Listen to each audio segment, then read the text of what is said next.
जब 88 साल के बहादुर शाह जफर रंगून में नजर बंद थे, अंग्रेजों के एक चापलूस ने जफर के नाम 2 पंक्तियां लिखी और जफर को सुनाई।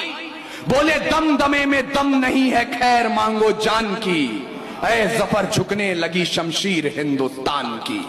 उस बूढ़े शेर ने एक कील उठाई और जेल की दीवारों पर उन 2 लाइनों के साथ 2 लाइनें और शुमार की। बहादुर शाह जफर ने कहा, आप कहते हैं दम दमे में दम नहीं है, खैर मांगो जान की, ऐ जफर झुकने लगी शमशीर हिंदुस्तान की। तो जवाब भी सुन लें, गाजियों में बू रहेगी जब तलक ईमान की, तख्ते लंदन तक चलेगी तेग हिंदुस्तान।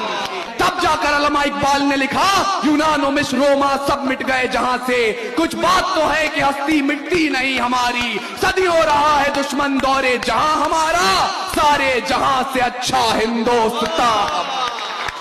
जब जलियांवाला बाग में जनरल डायर ने गोली चलाने का आदेश दे दिया, उनसे पूछा गया क्यों चलवाई थी गोली? बोले, पठान भाग रहे थे इसलिए गोली चलानी पड़ गई।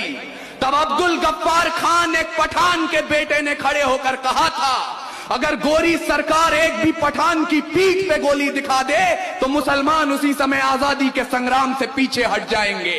पूरे 5 दिनों तक पोस्ट। जब 88 साल के बहादुर शाह जफर रंगून में नजर बंद थे, अंग्रेजों के एक चापलूस ने जफर के नाम 2 पंक्तियां लिखी और जफर को सुनाई। बोले, दम दमे में दम नहीं है, खैर मांगो जान की, ऐ जफर झुकने लगी शमशीर हिंदुस्तान की। उस बूढ़े शेर ने एक कील उठाई और जेल की दीवारों पर उन 2 लाइनों के साथ 2 लाइनें और शुमार की। बहादुर शाह जफर ने कहा, आप कहते हैं दम दमे में दम नहीं है, खैर मांगो जान की, ऐ जफर झुकने लगी शमशीर हिंदुस्तान की।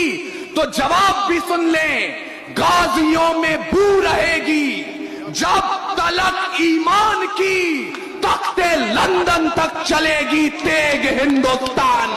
तब जाकर अल्लामा इकबाल ने लिखा, यूनान मिस्र रोमा सब मिट गए जहां से, कुछ बात तो है कि हस्ती मिटती नहीं हमारी, सदियों रहा है दुश्मन दौरे जहां हमारा, सारे जहां से अच्छा हिंदुस्तान। जब जलियांवाला बाग में जनरल डायर ने गोली चलाने का आदेश दे दिया, उनसे पूछा गया क्यों चलवाई थी गोली? बोले, पठान भाग रहे थे इसलिए गोली चलानी पड़ गई। तब अब्दुल गफ्फार खान, एक पठान के बेटे ने खड़े होकर कहा था, अगर गोरी सरकार एक भी पठान की पीठ पे गोली दिखा दे तो मुसलमान उसी समय आजादी के संग्राम से पीछे हट जाएंगे।